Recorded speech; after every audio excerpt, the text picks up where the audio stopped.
Hello everyone, आप सभी को बहुत बहुत हार्दिक स्वागत करता हूं अपने यूट्यूब चैनल क्लास मॉनिटर में। आज मैं फिर लेके आया हूं रेलवे ग्रुप डी 2025 का केवल साइंस का सेट प्रैक्टिस। ठीक है, केवल साइंस का मैं प्रैक्टिस सेट के रूप में चैप्टर वाइज निकाला। वो आज मेरा तीसरा लेक्चर है। आज मेरा तीसरा लेक्चर में दो चैप्टर पढ़ेंगे, ध्वनि का और इसके बाद होती है प्रकाश, लाइट। तो साउंड और प्रकाश, लाइट दोनों चैप्टर से जितने भी एमसीक्यू सवाल पूछे गए या पूछने की संभावना है या बनते जितने भी एमसीक्यू सवाल, वो सारे सवाल देखेंगे। लगभग 150 सवाल दोनों चैप्टर से रहेगी। बहुत सारे कंटेंट देखेंगे। प्लीज अंत तक जरूर जुड़े रहिएगा और नए हैं तो सब्सक्राइब जरूर कर लीजिएगा, बेल आइकन को जरूर दबा लीजिएगा। चलिए बिना देरी के शुरुआत करते हैं। इससे पहले मैंने दो चैप्टर का शुरुआत कर दिया हूं। ठीक है, एक यूनिट मेजरमेंट का और एक हीट यानी ऊष्मा का। ठीक है, दोनों चैप्टर का एमसीक्यू लगभग एगो का 150 है और एगो का 105 लगभग, सॉरी 109 लगभग है। सारे एमसीक्यू आप अगर विजिट नहीं किए हैं तो प्लीज प्लेलिस्ट बना दिए गए हैं, वो सारे आप विजिट कर लीजिएगा। ठीक है, चलिए पहला शुरुआत हम लोग आते हैं ध्वनि साउंड से संबंधित लगभग 47 एमसीक्यू है, उसको देख लेते हैं। तो हम लोग शुरुआत में फिजिक्स का ही टोटल चैप्टर खत्म करने वाले हैं, उसके बाद केमिस्ट्री जाएंगे, उसके बाद बायोलॉजी। चलिए ध्वनि का पहला सवाल, ध्वनि तरंगों की प्रकृति क्या होती है? बहुत जबरदस्त सवाल किया है। यहाँ कंफ्यूजन नहीं रहना है। क्यों? क्योंकि ध्वनि में ध है तो अनुधेरी में भी ध है, तो इस आधार पे कहा जा सकता है कि अनुधेरी तरंगे जो है ध्वनि तरंगों की प्रकृति है। तो ऑप्शन नंबर बी बिल्कुल राइट आंसर हो जाएगा। ठीक है, नेक्स्ट आते हैं। अपश्रव्य ध्वनि की आवृत्ति क्या होती है? अपश्रव्य ध्वनि यानी जो श्रव्य हम लोग नहीं सुन पाते, जो ध्वनि आवाज हम लोग नहीं सुन पाते हैं, तो वो अपश्रव होगी आपका 20 हर्ट्ज से कम। तो ऑप्शन नंबर एक बिल्कुल राइट आंसर हो जाएगा। ठीक है, और 20 हर्ट्ज से अधिक वाले को क्या कहा जाता है? तो यार में पराश्रव्य कहा जाता है, पराश्रव्य दौरान। और 20 से 20,000 हर्ट्ज तक क्या कहा जाता है? श्रव्य ध्वनि। ठीक है, जिसे हम लोग सुन पाते हैं। तो अपश्रव्य हम लोग नहीं सुन पाते हैं, प्राश्रव्य भी नहीं सुन पाते हैं, लेकिन श्रव्य वाला हम लोग सुन लेते हैं। तो option number A right answer हो जाएगा। अपश्रव्य किसको कहते हैं? 20 हर्ट्ज से कम। नेक्स्ट आते हैं कि प्राश्रव्य तरंगे यानी अल्ट्रासोनिक वेव्स क्या होती है? अभी जस्ट बताए थे। तो यार 20,000 हर्ट्ज से अधिक वाले को क्या कहा जाता है? प्राश्रव्य ध्वनि तरंगे कहा जाता है। ऑप्शन नंबर डी बिल्कुल राइट आंसर हो जाएगा। अगला सवाल आता है चौथा नंबर की, प्राश्रव्य ध्वनि तरंगे जो है मनुष्यों द्वारा, ठीक है, क्या सुनी जा सकती है? नहीं, नहीं सुनी जा सकती है। बिल्कुल ऑप्शन नंबर बी बिल्कुल राइट आंसर हो जाएगा। प्राश्रव्य जो है वह आपका नहीं सुना जा सकता, यानी 20,000 हज से ज्यादा वाले हज वाले आवृत्ति वाले अनुधेरी तरंग की या आवाज हो, किसी को हम लोग नहीं सुन पाते हैं। कुछ कुछ जानवर जैसे कुत्ता हो गया या कुछ जानवर ऐसे भी है जो सुन लेता है, जैसे चमगादड़ हो गया, वो सब सुन लेते हैं, लेकिन इंसान नहीं। तो ऑप्शन नंबर बी बिल्कुल राइट आंसर हो जाएगा। नेक्स्ट आते हैं पांचवा नंबर सवाल। सवाल है कि प्राश्रव्य तरंगों की सबसे पहले किसने सीटी बजाकर गोल्ड उत्पन्न किया था? सीटी बजाकर किसने उत्पन्न किया था? तो यार ना ये जो है गोल्टन ने शुरुआत किया था। तो ऑप्शन नंबर बी बिल्कुल राइट आंसर हो जाएगा। ठीक है, इंपॉर्टेंट सवाल है, यहाँ बी राइट आंसर हो जाएगा। नेक्स्ट आते हैं, चमगादड़ अंधेरे में उड़ते हैं क्योंकि, तो याद रखना चमगादड़ जो है अंधेरे में उड़ते हैं, सबसे शानदार कारण है क्यों? क्योंकि यह जो है ना प्रस्रव्य ध्वनि तरंगे उत्पन्न करती है और इसकी ध्वनि तरंगों के से ही इसको पता चल जाता है कि आगे दीवार है या खाली जगह। ठीक है, इस यह ध्वनि निकाल के अपने को मतलब रास्ता निकाल लेता है। ठीक है, तो ऑप्शन नंबर एक राइट आंसर हो जाएगा। जबरदस्त ये सवाल है। चमगादड़ जो है अंधेरे में कैसे उड़ पाते हैं? क्योंकि यह प्रस्रव्य ध्वनि तरंगे निकालती है और उसी से अगर मान के चलिए उसका ध्वनि लोड करा जा रहा है तो उसको पता चल जाएगा कि आगे कहीं दीवार है तो उस रास्ते में नहीं जाना। ठीक है, तो ऐसे ही उसका मतलब उड़ना गमन होती है। तो ऑप्शन नंबर एक राइट आंसर हो जाएगा। नेक्स्ट आते हैं सातवां नंबर सवाल। सवाल है कि कीड़ों तथा हानि पहुंचाने वाले तत्वों को घरों से दूर भगाने के लिए प्रयोग किया जाता है। तो यार ना ये कौन सा है? तो यार ना अल्ट्रासोनिक तरंग जो होती है, अल्ट्रासोनिक रेज जो होती है, ये आपको घरों में कीड़ा होना, जैसे कॉकरोच वॉकरोच निकालना हो, बहुत अंदर तक घुस गया तो आप अल्ट्रासोनिक रे के द्वारा इसको निकाल सकते हैं। तो इसका इस्तेमाल किया जा सकता है। ठीक है, तो ऑप्शन नंबर एक राइट आंसर हो जाएगा। आठवां नंबर सवाल है कि ध्वनि तरंगे नहीं चल सकती। ध्वनि तरंगे जो है कहाँ नहीं चल सकती? जल में तो बिल्कुल चलती है, लोहे में भी चलती है, वायु में भी चलती है, निर्वात में नहीं चलती। निर्वात यानी वैक्यूम, जहां पर वायु ना हो उस जगह पे ध्वनि तरंगे नहीं चलती है। तो option number D right answer हो जाएगा। नौवां नंबर सवाल है कि विमानों के आंतरिक भागों की सफाई के लिए किसका इस्तेमाल करते हैं? जबरदस्त सवाल किया गया। तो विमानों के जो आंतरिक सफाई है उसमें किसका इस्तेमाल करते हैं? तो यानी प्रस्रव्य तरंगों का इस्तेमाल करते हैं। ऑप्शन नंबर 1 बिल्कुल राइट आंसर हो जाएगा। नेक्स्ट हम लोग आते हैं अगला सवाल 10 नंबर।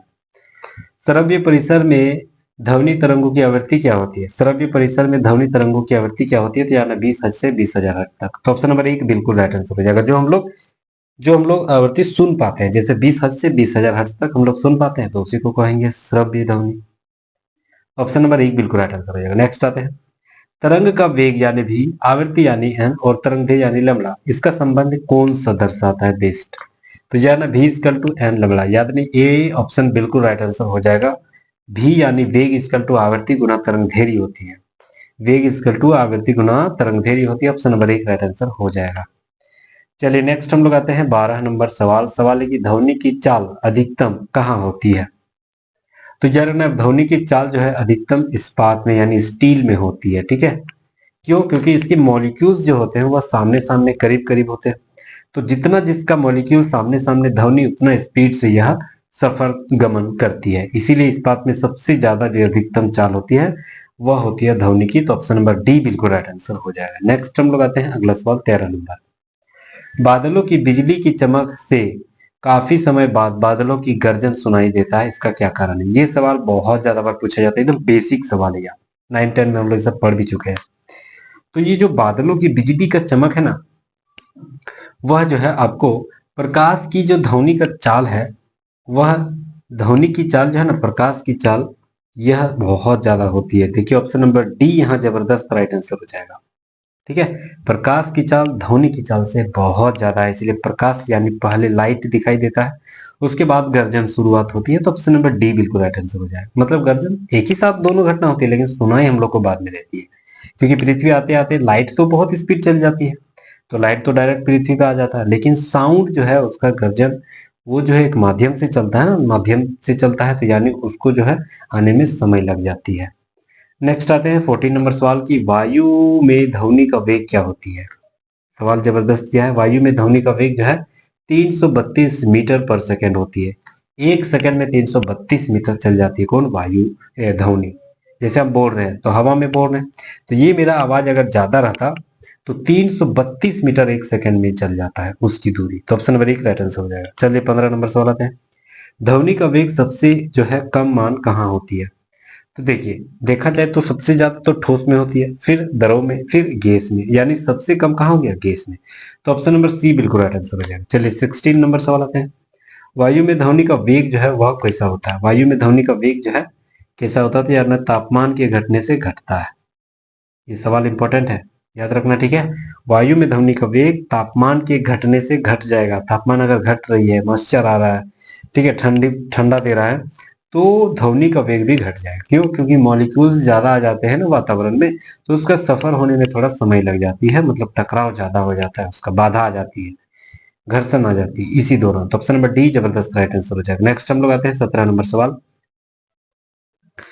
सवाल है कि पराध्वनिक विमान उड़ते हैं कहाँ? तो यार अपने ध्वनि के चाल से अधिक, उसी को तो पराध्वनिक बोलते हैं। आपकी ध्वनि यानी आवाज से ज्यादा स्पीड अगर कोई विमान उड़ रही है तो उसी को बोलेंगे पराध्वनिक विमान। तो ऑप्शन नंबर सी यहाँ जबरदस्त राइट आंसर हो जाएगा। 18 नंबर सवाल आते हैं। वस्तु का वेग उसी माध्यम में और उन्हीं परिस्थितियों में ध्वनि के वेग के क्या अनुपात को क्या कहा जाता है? ठीक है, ये भी सवाल जबरदस्त है। तो हमें याद रखना पड़ेगा, ये जो है आपका क्या हो जाएगा? वस्तु का वेग और उसकी माध्यम में उसकी जो परिस्थिति है, उस ध्वनि के वेग के अनुपात को क्या कहा जाता है? तो याद रखना, इसे मैक संख्या कहा जाता है। ऑप्शन नंबर डी बिल्कुल राइट आंसर हो जाएगा। क्या कहा जाता है? मैक संख्या। ठीक है,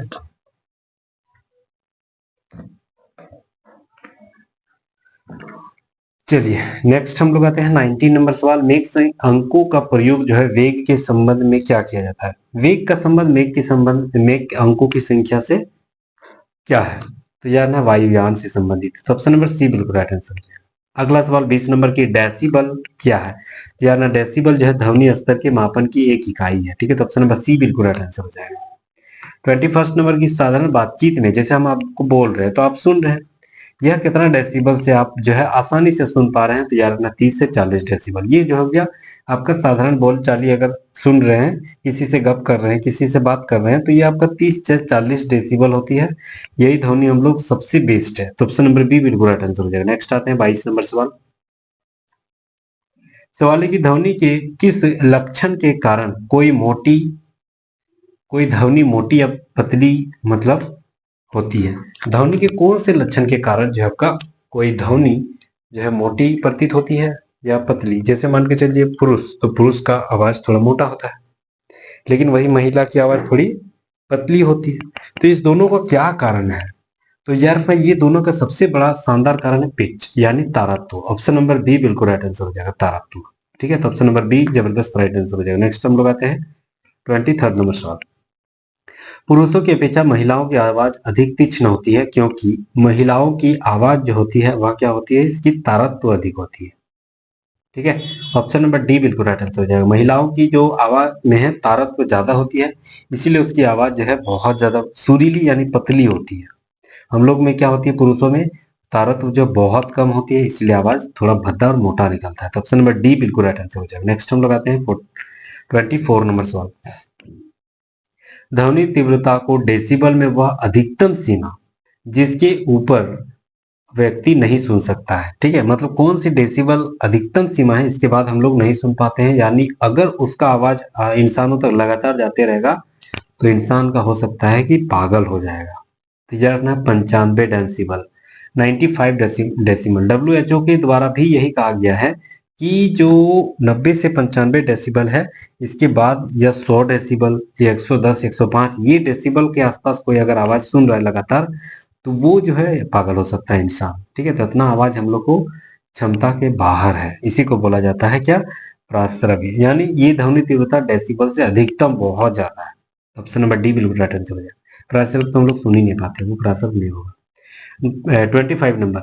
नजदीक आती हुई रेलगाड़ी की सीटी आवाज जो है बढ़ती जाती है, जबकि दूर जाने वाली रेलगाड़ी की सीटी आवाज घटती जाती है। इसका क्या कारण है। तो यार ना ये जो है ना डॉपलर प्रभाव यही बताता है। ऑप्शन नंबर डी बिल्कुल राइट आंसर हो जाएगा। जो भी ऑब्जेक्ट जितना करीब आएगा उससे निकलती हुई आवाज जो है उतनी तेज सुनाई देगी, वही ऑब्जेक्ट जितना शरीर से दूर जाएगा उतनी उसकी निकलती हुई आवाज जो है उतनी मतलब कम होती जाएगी, तीक्ष्णता कम होती जाएगी। उसी को डॉपलर प्रभाव कहा जाता है। 26 नंबर सवाल आते हैं। चंद्रमा के धरातल पर दो व्यक्ति एक दूसरे को बात नहीं सुन सकता है, क्यों। बहुत ज्यादा शानदार सवाल है। चंद्रमा पर उनके कान करना बंद कर देते हैं, ये तो जबरदस्त गलत है। चंद्रमा पर वायुमंडल नहीं होती है। ठीक है, बहुत शानदार सवाल है, बहुत शानदार और जानदार जवाब है। क्यों, क्योंकि वायुमंडल बहुत बड़ा, हम लोग का वायु हम जैसे बोल रहे हैं, तो ये आवाज जो है आपका एक माध्यम कहाँ से जा रही है, हवा से। हवा का माध्यम है हमारा बोली चाली दूसरे के कानों तक पहुंचाना। लेकिन वायुमंडल में तो क्या है, वैक्यूम, यानी वहां पर क्या है, हवा नहीं है। अब हवा नहीं है तो मतलब वो माध्यम जो है, वो आवाज का माध्यम एक जगह से दूसरी जगह ले जाना, वो माध्यम अवरुद्ध हो जाती है यानी टूट जाती है।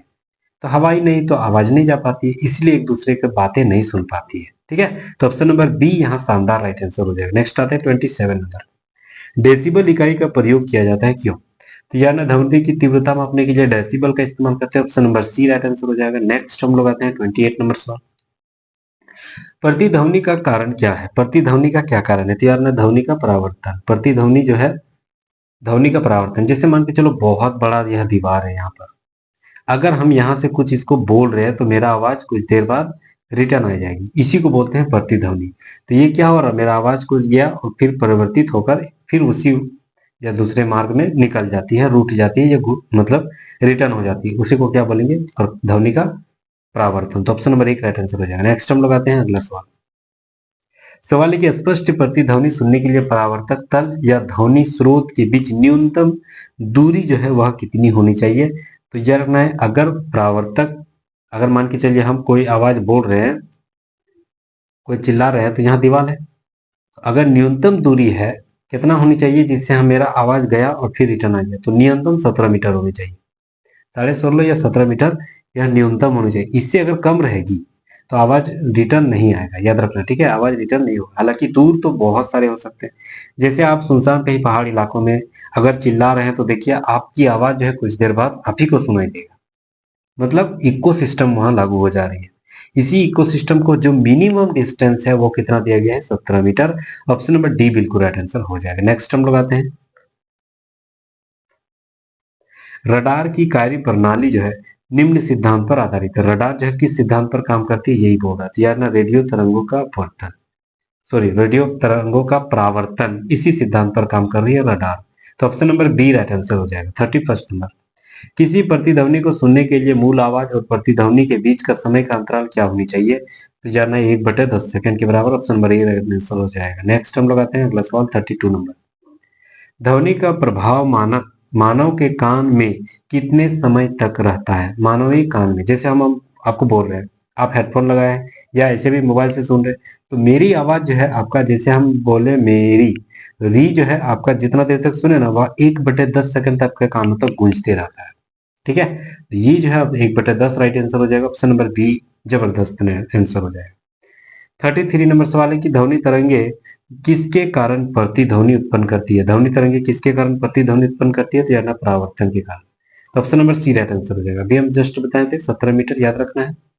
अगला सवाल, एक व्यक्ति को अपने प्रतिध्वनि सुनने के लिए परावर्तक तल से कितनी दूर खड़ा रहना चाहिए, तो याद रखना ये 17 मीटर है। फीट में पूछ दे तो 56 मीटर लगभग। ठीक है, तो 17 या 51 और लगभग 3.25 होती है, एक 3.25 फीट होती है 1 मीटर में, तो 3.25 या ले और 3 मीटर बढ़िया जाएगा। ठीक है, तो लगभग लगभग अप्रोक्स 56 फीट होती है, यानी इसे हम 17 मीटर भी बोल सकते हैं। ठीक है, यही होती है मेरा प्रतिध्वनि सुनने के परावर्तक तल की दूरी, न्यूनतम दूरी। डिस्टेंस जो है अधिकतम जितना भी हो सकता है, न्यूनतम यही होना चाहिए। तो ऑप्शन नंबर बी बिल्कुल राइट आंसर है। ठीक है, उम्मीद कर रहा हूँ जितने भी बेसिक सवाल बता रहे हैं, उम्मीद कर रहा हूँ एकदम बेहतर तरीके से जहन में एकदम याद हो रहा होगा। ये 17 मीटर 56 फीट, ठीक है, ये सारे ना बहुत ही बेसिक कॉन्सेप्ट है। यहाँ से आपको सवाल रेलवे के द्वारा जितने भी ग्रुप डी हो या एलपी टेक्नीशियन जहाँ पे, वो बेसिक सवाल ही पूछता है। रेलवे में ज्यादातर जो साइंस में आपको धुरंधर बनना पड़ेगा, और वही धुरंधर बनने के लिए प्लीज मेरे साथ जुड़े रहिएगा। ठीक है, और सोचिए एक चैप्टर से लगभग 180 70 80 एक चैप्टर से एमसीक्यू करवा रहे हैं, तो सोचिए इतना चैप्टर है कितना एमसीक्यू हो जाएगा। वही एमसीक्यू के रूप में जो आपको कहीं ना कहीं उसी से सवाल बनेगी, क्योंकि संपूर्ण निचोड़ है, उससे तो और बाहर जा ही नहीं सकता। ठीक है, चलिए 35 नंबर सवाल आते हैं। स्टेथोस्कोप ध्वनि के किस सिद्धांत पर काम करती है, तो यार ना ये परावर्तन सिद्धांत पर काम करती है। ऑप्शन नंबर एक राइट आंसर हो जाएगा। 36 नंबर सवाल आते हैं कि सोनार अधिकांशतः प्रयोग में लाया जाता है। सोनार जो है कहाँ प्रयोग किया जाएगा, तो यार ना नौ संचालकों में, यानी पानी जहाजों में सबसे ज्यादा सोनार का इस्तेमाल करते हैं। Option number D right answer हो जाएगा। नेक्स्ट आते हैं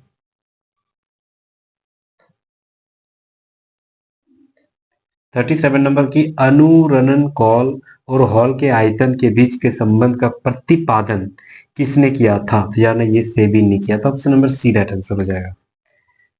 गूंजहीन हॉल यानी डेड हॉल, जहां पर आवाज ही नहीं आता, उसका अनुरणन काल कितना होता है, तो यार ना है 0 सेकंड होती है। ऑप्शन नंबर एक राइट आंसर हो जाएगा। नेक्स्ट हम लोग आते हैं अगला सवाल 39 नंबर,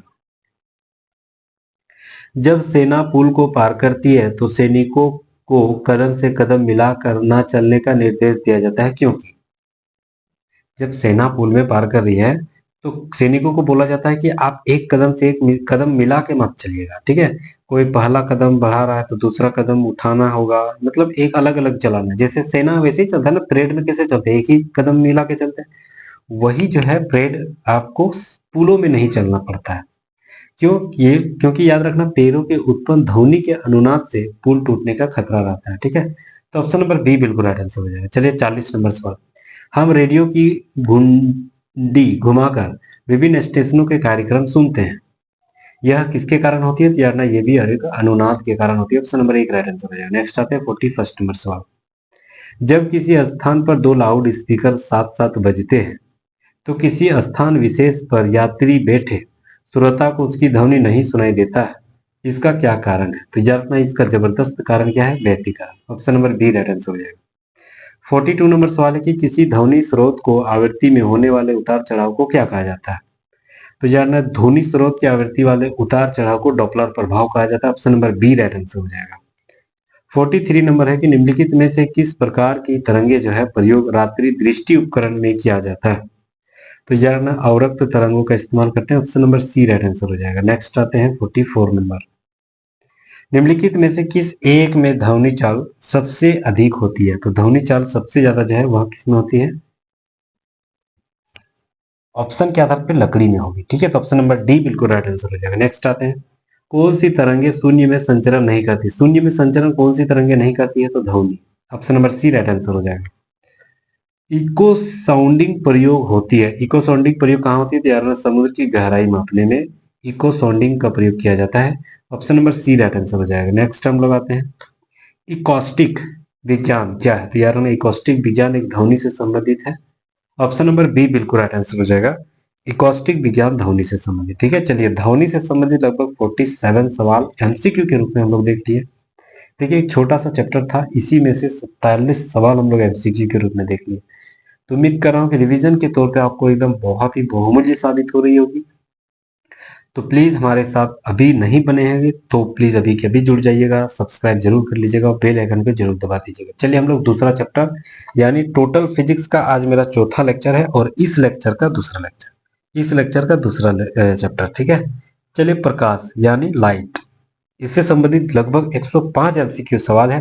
टोटल सवाल हम लोग एकदम रिवीजन के तौर पे देख लेते हैं। पहला सवाल, प्रकाश छोटे छोटे कणों से मिलकर बना होता है, उसे क्या कहा जाता है? तो उसे फोटोन कहा जाता है। Option number D right answer हो जाएगा। दूसरा सवाल, प्रकाश तरंग जो है किस प्रकार की तरंग है? तो यार नहीं, ये अनुप्रस्थ तरंग।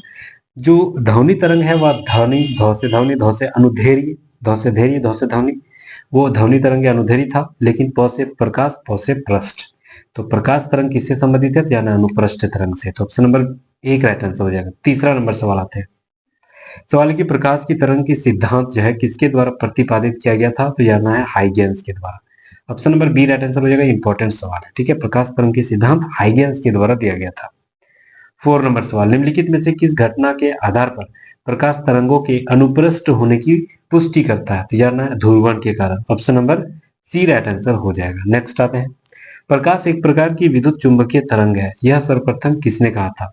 तो विद्युत चुंबकीय तरंग है यह सर्वप्रथम मैक्सवेल ने कहा था। ऑप्शन नंबर सी बिल्कुल राइट आंसर हो जाएगा, मैक्सवेल। नेक्स्ट हम लोग आते हैं छठा नंबर सवाल। सवाल है कि किसने सर्वप्रथम यह दिखलाया कि प्रकाश तरंगों का विवर्तन होता है? तो प्रकाश तरंगों का विवर्तन ग्रोमाल्डी के द्वारा होती है। ऑप्शन नंबर एक राइट आंसर हो जाएगा। 7 नंबर सवाल, प्रकाश विद्युत प्रभाव जो है वह प्रतिपादित किसने किया था? तो प्रकाश विद्युत प्रभाव जो है वह आइंस्टीन के द्वारा प्रतिपादित किया गया था। ऑप्शन नंबर सी बिल्कुल राइट आंसर हो जाएगा। 8 नंबर सवाल, निम्नलिखित में से कौन सी घटना प्रकाश और ध्वनि दोनों में घटित नहीं होती है? तो जानना ये ध्रुवण। ऑप्शन नंबर बी बिल्कुल राइट आंसर हो जाएगा। नेक्स्ट आते हैं 9 नंबर सवाल, प्रकाश के चिकने पृष्ठ से टकराकर वापस लौटने की घटना को क्या कहा जाता है? तो यानी इसी को प्रकाश का परावर्तन कहा जाता है। ऑप्शन नंबर डी बिल्कुल राइट आंसर हो जाएगा। प्रकाश का परावर्तन इसी को कहा जाता है। 10 नंबर सवाल, प्रकाश के ध्रुवण की घटना से यह सिद्ध होती है कि प्रकाश तरंगे क्या है? तो यार प्रकाश तरंगे अनुप्रस्थ तरंग है। प से प्रकाश, प से पृष्ठ। ठीक है, तो ऑप्शन नंबर सी बिल्कुल राइट आंसर हो जाएगा। 11 नंबर सवाल की प्रकाश का वेग का सर्वप्रथम ज्ञात किसने किया था? वेग का ज्ञात सर्वप्रथम रोमर ने किया था। तो ऑप्शन नंबर सी बिल्कुल राइट आंसर हो जाएगा, रोमर। नेक्स्ट आते हैं 12 नंबर सवाल, प्रकाश का वेग का अधिकतम किस में होती है? तो यार अधिकतम जो है वह निर्वात में प्रकाश की चाल सबसे ज्यादा होती है। ठीक है, और ध्वनि की चाल जो है वह पर निर्वात में नहीं होती, जबकि प्रकाश का वेग जो है सबसे ज्यादा निर्वात में होती है जहां वायु ना हो। तो ऑप्शन नंबर बी बिल्कुल राइट आंसर हो जाएगा। 13 नंबर सवाल है कि जल, कांच और हीरा में प्रकाश की चाल निम्नलिखित क्रम में हो जाएगा। तो सबसे ज्यादा प्रकाश की चाल कहाँ होगी? सबसे ज्यादा हो जाएगा जल में। ठीक है, उसके बाद कांच में, उसके बाद हीरा। तो ऑप्शन नंबर बी बिल्कुल राइट आंसर हो जाएगा। अगला सवाल है कि चंद्रमा से पृथ्वी तक आने में प्रकाश की लगभग कितना समय लगता है? प्रकाश की समय क्या होती है? तो यह रखना, प्रकाश की समय लगभग कितना होती है? तो 1.3 सेकेंड। चंद्रमा से पृथ्वी पर जो लाइट आ रही है लगभग 1.3 सेकेंड लगती है। ठीक है, तो ऑप्शन नंबर सी बिल्कुल राइट आंसर हो जाएगा। नेक्स्ट हम लोग आते हैं अगला सवाल 15 नंबर, सूर्य के प्रकाश को धरती की सतह पर पहुंचने में कितना समय लगता है? तो यार ना सूर्य के प्रकाश को धरती की सतह तक पहुंचने में, अभी हम लोग देखे थे चंद्रमा की लाइट पृथ्वी तक पहुंचने में 1.3 सेकेंड, और सूर्य की प्रकाश पहुंचने में लगभग 8.20 सेकंड लगती है, यानी 8 मिनट 20 सेकंड। 20 मिनट भी रहेगी, 18 मिनट भी रहे, 18 सेकंड भी रहेगी, तो याद रखना 8.20 याद रखना है, 8.18 मिनट। तो ऑप्शन नंबर सी बिल्कुल राइट आंसर हो जाएगा। 16 नंबर सवाल है कि प्रकाश की गति होती है, प्रकाश की गति होती है कितना, तो याद रखना इसकी चाल होती है 3 × 10⁸ मीटर प्रति सेकंड। तो ऑप्शन नंबर सी बिल्कुल राइट आंसर हो जाएगा। नेक्स्ट आते हैं 17 नंबर सवाल। सूर्य ग्रहण के समय सूर्य का कौन सा भाग दिखाई देता है, तो यार में सूर्य ग्रहण के समय सूर्य का भाग किरीट यानी कोरोना दिखाई देता है। ऑप्शन नंबर बी बिल्कुल राइट आंसर हो जाएगा, कोरोना। इसकी जो गर्मी है, कितना टेम्परेचर है, तो लगभग 6000 डिग्री सेल्सियस। पूर्ण सूर्य ग्रहण का अधिकतम समय क्या होती है, यानी पूर्ण सूर्य ग्रहण का अधिकतम समय 460 सेकेंड होती है। ऑप्शन नंबर बी यहाँ जबरदस्त राइट आंसर हो जाएगा, 460 सेकेंड। ठीक है, सूर्य ग्रहण तब होती है जब, तो सूर्य ग्रहण जो है जब चंद्रमा बीच में हो उसी टाइम लगती है। तो ऑप्शन नंबर एक बिल्कुल राइट आंसर हो जाएगा, चंद्रमा बीच पर हो। नेक्स्ट आते हैं 20 नंबर सवाल। सवाल है कि चंद्र ग्रहण घटित होती है, चंद्र ग्रहण जो है वह घटित होती है तो यानी पूर्णिमा के दिन। ऑप्शन नंबर बी बिल्कुल राइट आंसर हो जाएगा, पूर्णिमा के दिन चंद्र ग्रहण घटित होती है। 21 नंबर, सूर्य ग्रहण कब होती है, यानी सूर्य ग्रहण जो है वह अमावस्या सॉरी अमावस्या के दिन जो है वह सूर्य ग्रहण होती है। ऑप्शन नंबर एक राइट आंसर हो जाएगा। नेक्स्ट हम लोग आते हैं 22 नंबर सवाल। सवाल है कि पानी से भरे किसी बर्तन में पड़ा एक सिक्का किस कारण थोड़ा ऊपर उठा दिखाई देता है, मतलब प्रतीत होता है। Extremely sorry. ठीक है, तो पानी का जो सिक्का हल्का सा उठाई देगा, पानी की जो बर्तन में पानी है, ठीक है, उसमें सिक्का एकदम नीचे तल पर बैठा हुआ तो हल्का सा ऊपर उठाई दिखाई देता है। जैसे कई मछली भी तैर रहा है, हल्का सा ऊपर उठाई देगा। ये कैसे होती है, तो यार रखना ये जो है प्रकाश के अपवर्तन के कारण दिखाई देती है। ऑप्शन नंबर बी बिल्कुल राइट आंसर हो जाएगा। ठीक है, प्रकाश के अपवर्तन। नेक्स्ट आता है कि जल के अंदर पड़ी मछली, देखिए सवाल वही कर दिया, जिसके कारण वास्तविक गहराई से कुछ ऊपर उठी हुई दिखाई देती है, तो यार प्रकाश का अपवर्तन। ऑप्शन नंबर बी बिल्कुल राइट आंसर। ये कैसे सवाल याद करें, तो देखिए एक सवाल हम लोग याद रखते हैं, जैसे तालाब में हम लोग तैरते थे तो हम लोग क्या करते थे, तैरने के बाद हम लोग जैसे ही नीचे गए तो हम लोग करते थे ऊपर उठने का ज्यादा कोशिश करते हैं, ऊपर यानी अप। ठीक है, ऊपर यानी अप, ऊपर उठना। तो अप से क्या होती है, ऊपर, तो उसी से याद कर सकते हैं अपवर्तन। ठीक है, तो ऑप्शन नंबर बी बिल्कुल राइट आंसर हो जाएगा। नेक्स्ट हम लोग आते हैं, किस गुणधर्म के कारण पानी से भरे बर्तन में डुबोई गई छड़ी मुड़ी हुई प्रतीत होती है। ये भी सवाल वही है, अपवर्तन के कारण। Option number C right answer हो जाएगा। जब प्रकाश की किरण विरल माध्यम से सघन माध्यम में जाती है तो क्या होती है, तो यार विरल माध्यम से सघन माध्यम की ओर जाती है तो अभिलंब की ओर झुक जाती है, और वही सघन माध्यम से विरल माध्यम की ओर जाती है तो अभिलंब से दूर हो जाती है। ठीक है, तो ऑप्शन नंबर बी यहां जबरदस्त राइट आंसर हो जाएगा। नेक्स्ट आते हैं पूर्ण आंतरिक परावर्तन, टोटल इंटरनल रिफ्रैक्शन, TIR। जब प्रकाश जाता है या पूर्ण परावर्तन, आंतरिक परावर्तन होता है जब प्रकाश कहाँ जाती है, तो जब प्रकाश जो है वह कहाँ जाती है, हीरे के कांच में। देखिए पूर्ण आंतरिक परावर्तन कहाँ कहाँ दिखाई देते हैं, एक हीरे के कांच में। ठीक है, उसके बाद जो हो गया आपका रेगिस्तान के मरीचिका, जैसे रेगिस्तान के पूरा बालू है, धूप में आप जाइएगा तो लगेगा कि वहां पानी है, लेकिन अन्यथा वहां पानी नहीं रहता। वो भी एक पूर्ण आंतरिक परावर्तन का एक मतलब उदाहरण है। ठीक है, चलिए 27 नंबर सवाल आता है कि इंद्रधनुष बनने का क्या कारण है।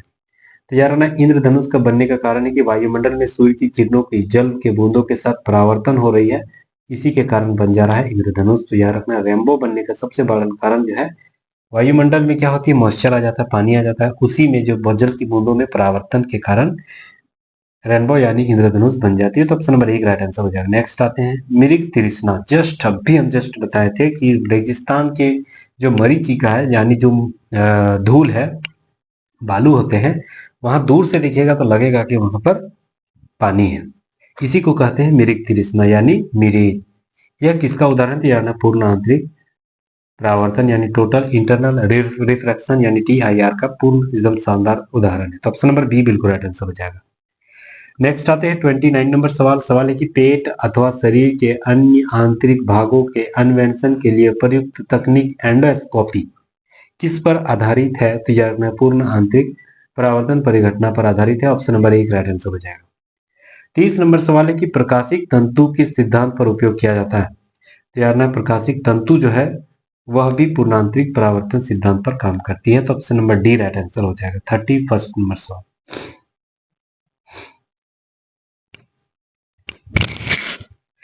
सवाल है कि सूर्य से प्रकाश का आंतरिक परावर्तन होता है यदि प्रकाश, तो यदि प्रकाश क्या होगी? तो यार कांच से वायु की ओर जाए तब सूर्य का प्रकाश आंतरिक परावर्तन होती है। तो option number C right answer हो जाएगा। 32 नंबर आते हैं। चटका हुआ कांच का चटकीला कैसा प्रतीत होता है? तो याद रखना ये चटका हुआ कांच का प्रतीक जो चटकीला भी पूर्ण आंतरिक परावर्तन पर आधारित है। तो option number D right answer हो जाएगा। इंद्रधनुष में कितने रंग दिखाई देते हैं? तो यार 7 वाइट जीरो। ठीक है। नेक्स्ट आते हैं आकाश का रंग नीला कैसे प्रतीत होता है? देखिए एकदम बेसिक सवाल, सवाल ऐसे ही बनते हैं, एकदम बेसिक सवाल। तो यार ये प्रकीर्णन के कारण आकाश का रंग नीला दिखाई देता है। तो ऑप्शन नंबर सी बिल्कुल राइट आंसर हो जाएगा। 35 नंबर। वायुमंडल में प्रकाश का विसरण किसका कारण है? तो यार धूल का, धूलकण के कारण जो है हमारा प्रकाश जो है फैल जाता है। ठीक है। तो option number B right answer हो जाएगा। 36 नंबर। अंतरिक्ष यात्री को बाएं आकाश कैसा दिखाई देता है? तो यार बाएं आकाश को काला दिखाई देता है अंतरिक्ष यात्री को। तो option number C right answer हो जाएगा, काला। नेक्स्ट आते हैं कि उगते या डूबते समय सूरज का रंग जो है वह लाल दिखाई देता है, क्यों? तो यार इसका सबसे बड़ा शानदार कारण है उसका प्रकीर्णन सबसे कम होती है। किसका? तो यार लाल रंग का, लाल रंग का प्रकीर्णन कम होने के कारण जो है उगते और डूबते समय सूरज लाल दिखाई देता है। तो ऑप्शन नंबर बी यहाँ शानदार राइट आंसर हो जाएगा। बहुत इंपॉर्टेंट ये सवाल है। 38 नंबर सवाल है कि इंद्रधनुष में किस रंग का विक्षेपण अधिक होती है? तो यार इंद्रधनुष में किस रंग का सबसे ज्यादा विक्षेपण? तो यार वही लाल रंग का विक्षेपण सबसे ज्यादा होती है। तो option number C right answer हो जाएगा। नेक्स्ट आते हैं 39 नंबर की सूखा बालू चमकीला क्यों दिखाई देता है? तो सूखा बालू चमकीला जो है उसके परावर्तन के कारण दिखाई देता है, जबकि गीला बालू बालू जो है द्युतिहीन दिखाई देता है। सबसे बड़ा कारण है परावर्तन। ठीक है। तो option number B right answer हो जाएगा। नेक्स्ट आते हैं साबुन के पतले झाग में चमकदार रंगों का बनना किस परिघटना का परिणाम है? तो यार साबुन के जो पतले झाग होते हैं वह चमकदार रंगों को बनता है किस परिघटना का कारण है? तो यार बहुलित परिवर्तन और व्यतिकरण की घटना का कारण जबरदस्त है। तो ऑप्शन नंबर एक राइट आंसर हो जाएगा। नेक्स्ट आते हैं 41 नंबर सवाल। कार में दृश्य अवलोकन के लिए किस प्रकार के शीशे का इस्तेमाल करते हैं? शानदार सवाल किया है। यानी साइड मिरर, जैसे कार हो गया, बाइक हो गया, कोई भी गाड़ी हो गया, वाहन हो गया, साइड मिरर जो लगते हैं जो हम लोग पीछे देखते हैं वो शीशा किसका बना होता है? तो यार ये उत्तल दर्पण का बना होता है। Option number C right answer हो जाएगा। ये सवाल बहुत ज्यादा बार पूछा है, हर एग्जाम में ये सवाल संबंधित है। 42 नंबर। मोटर कार में पश्चिम दृश्य के लिए किस दर्पण का इस्तेमाल करते हैं? सवाल जस्ट वही है। ठीक है। वही पश्चिम दृश्य यानी पीछे वाले दृश्य देखने के लिए किसका इस्तेमाल करते हैं? उत्तल दर्पण का। तो option number D right answer हो जाएगा। नेक्स्ट आते हैं डॉक्टर के, हाँ दांत के डॉक्टर क्यों से दर्पण का इस्तेमाल करते हैं? तो यार दांत दांत के जो डॉक्टर है, देखिए वो किसका इस्तेमाल करेंगे? सबसे पहले तो हमको दांत का डॉक्टर जिस दर्पण का इस्तेमाल करेंगे तो वहां क्या करेगा? वह छोटा चीज बड़ा दिखाई देता है। तो ये बड़ा चीज जो होती है वह किसमें दिखाई देती है? याद रखना ये अवतल दर्पण में दिखाई देती है, जबकि उत्तल दर्पण में बड़ा चीज को और छोटा कर देता है। जैसे साइड मिरर जो हम लोग देखते हैं बाइक में, वो बाइक हल्का सा ट्रक अगर पीछे से आ रही है तो दूर भी है, हल्का सा दूर है, मतलब ज्यादा दूर भी नहीं है, तो मेरा उसी इमेज में ना टोटल ट्रक दिख जाएगा। यानी बड़ा चीज को भी वह क्या कर दे रहा है? छोटा कर दे रहा है। तो ये किसमें खूबी है? तो यार ये जो है आपका उत्तल दर्पण में ही खूबी है। अवतल दर्पण क्या कर देता है? छोटा चीज को बड़ा कर देता है। तो दांतों को क्या करेगा डॉक्टर? छोटे चीज वहां महीन चीज है तो वहां क्या करेगा? उसको बड़ा कर देगा। ठीक है। तो अवतल दर्पण का इस्तेमाल करते हैं। नेक्स्ट आते हैं 44 नंबर सवाल। कार के जो हेडलाइट है वह किस दर्पण का इस्तेमाल करते हैं? कार के हेडलाइट में वही परिवलयाकार अवतल दर्पण का इस्तेमाल करते हैं। Option number C right answer हो जाएगा। दाढ़ी बनाने में किसका इस्तेमाल करते हैं? तो यार दाढ़ी बनाने में अवतल दर्पण का इस्तेमाल करते हैं। ऑप्शन नंबर एक राइट आंसर हो जाएगा। कार चलाते समय पीछे या यातायात को देखने के लिए आप किस दर्पण का इस्तेमाल करेंगे? सवाल फिर वही पूछ दिया, पश्चिम जो मिरर है वही पूछ दिया। तो किसका इस्तेमाल करेंगे? तो जानना है उत्तल दर्पण का। Option number D right answer हो जाएगा।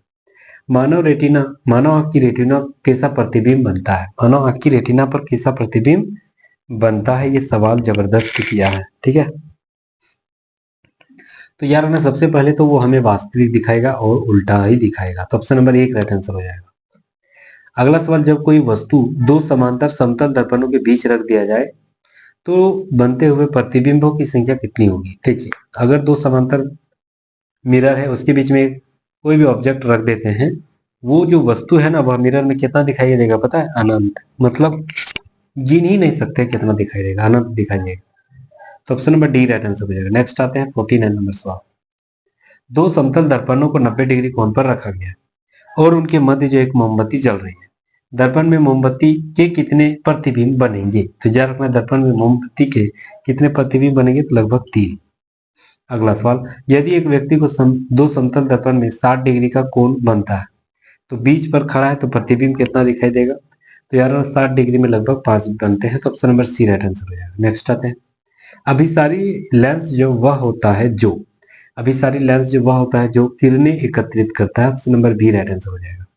52 नंबर सवाल, अपसारी लेंस वह होता है जो किरणें फैलाता है। देखिए, अभिसारी में किरणें एकत्रित करता है, एक जगह जमा करता है अभी, और अब क्या करता है? वह फैला देता है, दूर भेज देता है। ऑप्शन नंबर एक राइट आंसर हो जाएगा। नेक्स्ट आते हैं, वायु का बुलबुला जो है वह जल में कैसा व्यवहार करेगा?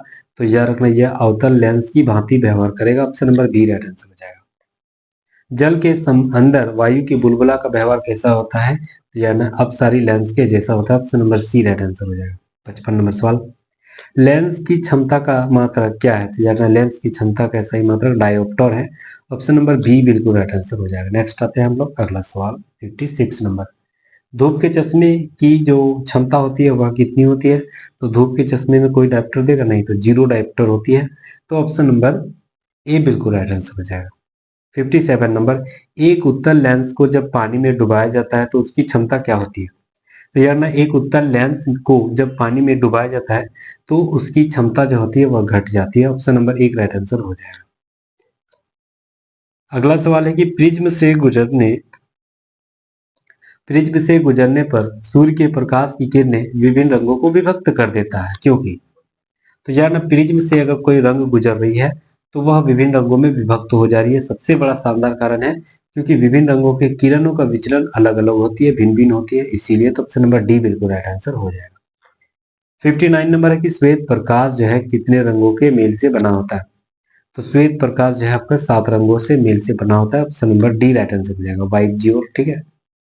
नेक्स्ट आते हैं 60 नंबर सवाल है कि श्वेत प्रकाश जब प्रिज्म से होकर गुजरता है तो वर्ण सबसे अधिक विचलित होता है। कौन सा वर्ण? तो याद रखना, बैंगनी। Option number B right answer हो जाएगा। इंपॉर्टेंट सवाल है। श्वेत प्रकाश जब प्रिज्म होकर गुजरता है तो वर्ण सबसे कम विचलित कौन हो जाएगा? तो सबसे ऊपर में जो है लाल। तो ऑप्शन नंबर एक राइट आंसर हो जाएगा। प्राथमिक रंग कौन सा है? तो यार ना प्राथमिक रंग जो है वह नीला होती है, नीला, यानी नीला, हरा और लाल, ठीक है। तो नीला, हरा और लाल, यानी ऑप्शन नंबर एक राइट आंसर हो जाएगा। चलिए अगला सवाल 63 नंबर की, प्रकाश के वर्ण क्रम में निम्नलिखित में से किस तरंगदैर्घ्य जो है किसका तरंगदैर्घ्य न्यूनतम होती है? तो यार ना बैंगनी का। Option number C right answer हो जाएगा। तरंगदैर्घ्य सबसे कम बैंगनी का, तरंगदैर्घ्य सबसे ज्यादा लाल का, सब याद रखना। निम्नलिखित में से किसका तरंगदैर्घ्य सबसे अधिक होती है? तो लाल का। Option number D right answer है। यदि किसी कमरे में हरा विद्युत बल्ब लगा हो तो लाल वस्त्र दिखाई देगा, किस आधार पर? तो यार ना काले रंग के आधार पर, काला जैसा दिखाई देगा। तो option number C right answer हो जाएगा। नेक्स्ट आते हैं 66 नंबर सवाल है कि जब लाल कांच को अधिक ताप पर गर्म करने पर कैसा दिखाई देता है? तो याद रखना, लाल कांच को अधिक ताप में गर्म करने पर हरा दिखाई देता है। 67 नंबर की, प्रकाश का रंग जो है निश्चित किया जाता है, प्रकाश का रंग जो है वह निश्चित किया जाता है, तो याद है तरंगदैर्घ्य के द्वारा। Option number C right answer हो जाएगा। 68 नंबर सवाल, सूर्य की किरणों में कितने रंग होते हैं? तो याद है सूर्य की किरणों में लगभग 7 रंग होते हैं। Option number C right answer हो जाएगा। यदि वायुमंडल ना होती तो पृथ्वी से आकाश पृथ्वी से आकाश जो है कौन से रंग कलर का दिखाई देता है? तो हमारा आसमान काला दिखाई देता है अगर हमारे एटमॉस्फेयर में वायु न होती तो। 70 नंबर सवाल है कि जब प्रकाश लाल, हरा और नीला के समान अनुपात में मिलाया जाता है तो कौन सा रंग उत्पाद में बनती है? तो याद है सफेद रंग। उसी को तो कहा जाता है प्राथमिक रंग। जो तीनों को मिला दे और सफेद बन जाए तो उसी को बोला जाता है प्राथमिक रंग। तो option number B right answer हो जाएगा। नेक्स्ट हम लगाते हैं 71 नंबर। फोटोग्राफी कैमरे को कौन सा भाग आंख की रेटिना की तरह कार्य करती है? तो यार रखना ये फिल्म की तरह कार्य करती है। Option number D right answer हो जाएगा। नेक्स्ट आते हैं, कैमरे में किस प्रकार के लेंस का इस्तेमाल करते हैं? यार ना कैमरे में उत्तल लेंस का इस्तेमाल करते हैं। ऑप्शन नंबर एक राइट आंसर हो जाएगा। 73 नंबर सवाल है कि मानव की आंख बहुत वस्तु का प्रतिबिंब निम्नलिखित में से किस भाग पर बनता है? सवाल जबरदस्त है। मानव की आंख जो है वस्तु का प्रतिबिंब कहाँ बनती है? तो यार ना रेटिना में। Option number D right answer हो जाएगा, रेटिना। 74 नंबर की दृष्टि पटल यानी रेटिना पर बना प्रतिबिंब कैसा होता है? तो यार ना रेटिना पर बना प्रतिबिंब वास्तविक और उल्टा होता है। Option number D right answer हो जाएगा। 75 नंबर की आंख के किस भाग तथा आंखों में प्रवेश होने वाले प्रकाश की मात्रा को नियंत्रित करता है? यानी यह आइरिस को नियंत्रित करता है। Option number C right answer हो जाएगा। और ये कॉर्निया किसको जैसे दान दिया जाता है ना, आंखों को दान दिया जाता है, वह कॉर्निया दिया जाता है। नेत्र दान में दांत जो है दाता आंख का किस भाग को दान करता है? यानी कॉर्निया। ऑप्शन नंबर एक राइट आंसर हो जाएगा। स्वस्थ नेत्र जो है स्पष्ट न्यूनतम दूरी कितनी होती है? तो यानी 25 सेंटीमीटर। 25 सेंटीमीटर न्यूनतम दूरी होनी चाहिए, तभी आपको स्पष्ट दिखाई देगा। ठीक है, तो ऑप्शन नंबर एक राइट आंसर हो जाएगा। यदि कोई वस्तु दूर की वस्तु को स्पष्ट नहीं देख पा रहा है तो याद रखना इसको क्या बोलते हैं? निकट दृष्टि दोष। Option number B right answer हो जाएगा। निकट दृष्टि दोष से पीड़ित व्यक्ति को कौन सा चश्मे का इस्तेमाल करते हैं? निकट में ज्यादातर वर्ड है, दूर में कम है, तो निकट ज्यादा वर्ड, तो ज्यादा वर्ड वाला हो जाएगा यानी अवतल लेंस। निकट दृष्टि दोष में किसका इस्तेमाल करेंगे? अवतल लेंस से बने चश्मे का इस्तेमाल करेंगे। Option number C right answer हो जाएगा। दूर दृष्टि दोष से पीड़ित व्यक्ति को क्या होती है? तो यार ना यह जो है निकट की वस्तु को नहीं देख पाता, जस्ट इसका उल्टा है। Option number B right answer हो जाएगा। दूर दृष्टि दोष से पीड़ित व्यक्ति के चश्मे में कौन सा लेंस का प्रयोग किया जाता है?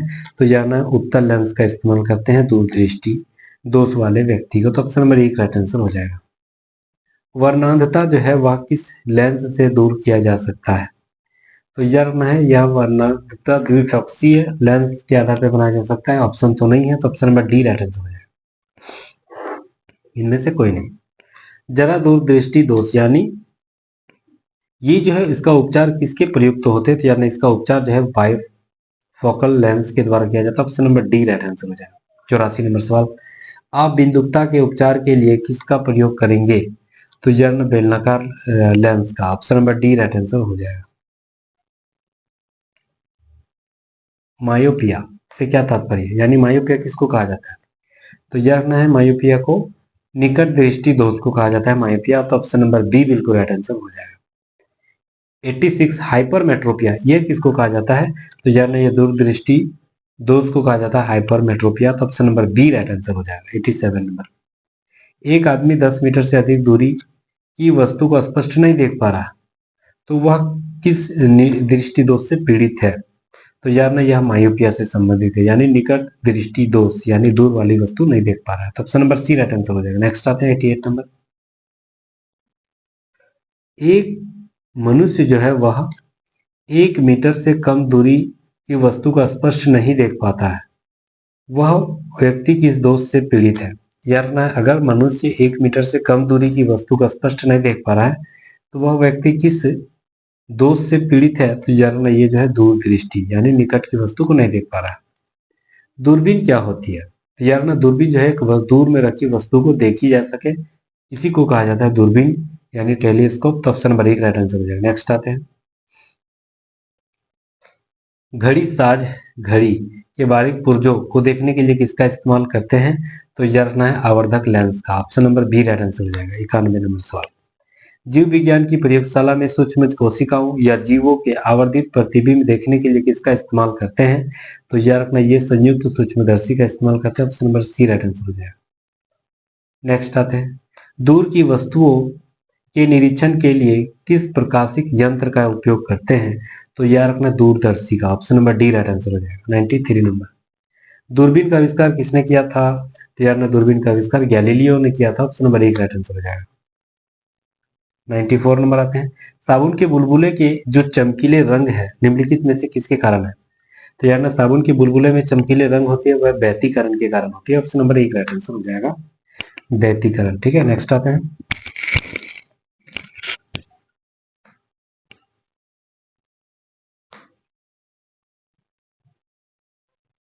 नाइन्टी 95 नंबर सवाल आते हैं। पानी से भरे तालाब की गहराई किस कारण जो है कम दिखाई देता है? तो वही अपवर्तन। पानी से जहां भी वास्तविक से हटकर दिखाई दे कोई भी लेवल तो उसी को अपवर्तन कहा जाता है। तो option number B right answer है। तारे टिमटिमाते हैं जिसका क्या कारण है? तो यार मैं तारे टिमटिमाना अपवर्तन के कारण। तारा बहुत ऊपर में है यानी अप में है। तो ऑप्शन नंबर एक राइट आंसर हो जाएगा। 97 नंबर सवाल। निम्नलिखित प्रकार के कांचों में कौन सा एक पराबैंगनी किरणों का विच्छेदन कर सकता है? पराबैंगनी किरणों का विच्छेदन क्रूप्स कांच कर सकता है। तो option number D right answer हो जाएगा। नेक्स्ट आते हैं कि प्रकाश के निम्नलिखित प्रकारों में किनका पौधों के द्वारा तीव्र अवशोषण होती है? तो याद रखना तीव्र अवशोषण जो है वह नीला और लाल की होती है। Option number B right answer हो जाएगा। चलिए 99 नंबर सवाल। निम्नलिखित में से किसमें उच्चतम ऊर्जा होती है? उच्चतम ऊर्जा जो है वह नीले प्रकाश में होती है। ऑप्शन नंबर एक राइट आंसर हो जाएगा। बस खत्म होने वाली है। 100 सवाल।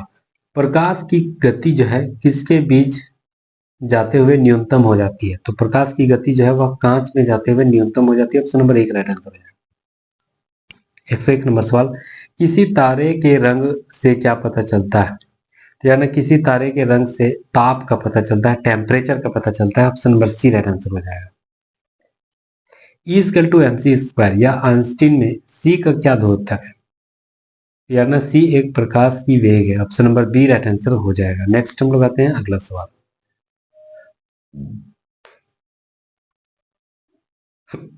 सोडियम वाष्प लैंप प्रायः सड़क प्रकाश के लिए प्रयुक्त होती है क्योंकि? तो याद रखना यह जो है चमकदार रोशनी देता है इसीलिए। तो option number D right answer हो जाएगा। पीले रंग का पूरक रंग कौन सा है? तो यार पीले रंग का पूरक रंग नीला होता है। ऑप्शन नंबर एक राइट आंसर हो जाएगा। नेक्स्ट आते हैं 5 नंबर सवाल। अंतरदर्शी इंडोस्कोप क्या है? यार अपना इंडोस्कोप यह एक आहार नाल के भीतर भेजने वाले प्रयुक्त एक प्रकाशिक यंत्र है। पहला ही सही है। तो ऑप्शन नंबर एक राइट आंसर हो जाएगा। ठीक है, इंडोस्कोप किसे बोलते हैं? जैसे मान के चलिए शरीर के अंदर कोई समस्या है, बीमारी है, घाव है, तो उसको पता लगाने के लिए एंडोस्कोप से इस्तेमाल करते हैं जिससे हम लोग आहार नाल के द्वारा उसे भेजते हैं। ठीक है, तो इसी को बोला जाता है वह प्रकाशिक यंत्र, इसी को बोला जाता है एंडोस्कोप यानी अंतरदर्शी। तो ऑप्शन नंबर एक जबरदस्त राइट आंसर हो जाएगा। ठीक है, चलिए यहां तक समाप्त हो गया है। आज मेरा था तीसरा लेक्चर और तीसरा लेक्चर में 2 चैप्टर हम लोग खत्म कर लिए। ध्वनि से संबंधित जितने भी एमसीक्यू सवाल बनेगी और जो है आपका प्रकाश से संबंधित जितने भी सवाल एमसीक्यू के रूप में बनेगी वो सारे सवाल देख लिए। ठीक है, इसके बाद हम लोग पढ़ेंगे जैसे इलेक्ट्रिसिटी हो गया यानी विद्युत, उसके बाद हो गया आपका चुंबकत्व यानी मैग्नेटिज्म, उसके बाद हम लोग जैसे आधुनिक भौतिकी के बारे में जानेंगे। ठीक है, उसके बाद मिसलेनियस के बारे में जानेंगे। जितने भी सवाल बनेगी वो सवाल हो जाएगा। ठीक है, तो फिजिक्स लगभग और 4-5 चैप्टर देखेंगे तो खत्म हो जाएगा। ठीक है, ठीक है, तो बने रहिएगा। उसके बाद हम लोग केमिस्ट्री शुरुआत करेंगे। केमिस्ट्री में जितने भी एमसीक्यू सवाल ऐसे ही हर चैप्टर से बनता है वो सारे सवाल देखेंगे। फिर हम लोग बायोलॉजी शुरुआत करेंगे। ठीक है, तो thank you so much guys, यहाँ तक बने रहने के लिए बहुत बहुत शुक्रिया, धन्यवाद। अगर आप नए हैं तो प्लीज सब्सक्राइब कर लीजिएगा और दोस्तों कम से कम एक सोशल मीडिया में जरूर शेयर कर दीजिएगा और हमारी मेहनत अगर पसंद आ रहा होगा तो प्लीज लाइक जरूर कर दीजिएगा। ठीक है, थैंक यू। और अगर आपको ये पीडीएफ चाहिए तो प्लीज डिस्क्रिप्शन में दिया गया है टेलीग्राम का लिंक, वहां पर आप फॉलो करिएगा, ओपन कीजिएगा। वहां क्लास मॉनिटर नाम से एक जो है आपका टेलीग्राम का लिंक है, उस पर आप जरूर विजिट कीजिएगा, वहां पर प्रोवाइड कर दी जाएगी पीडीएफ के रूप में। ठीक है, चलिए थैंक यू, फिर मिलते हैं नेक्स्ट वीडियो में, तब तक जय हिंद, थैंक यू।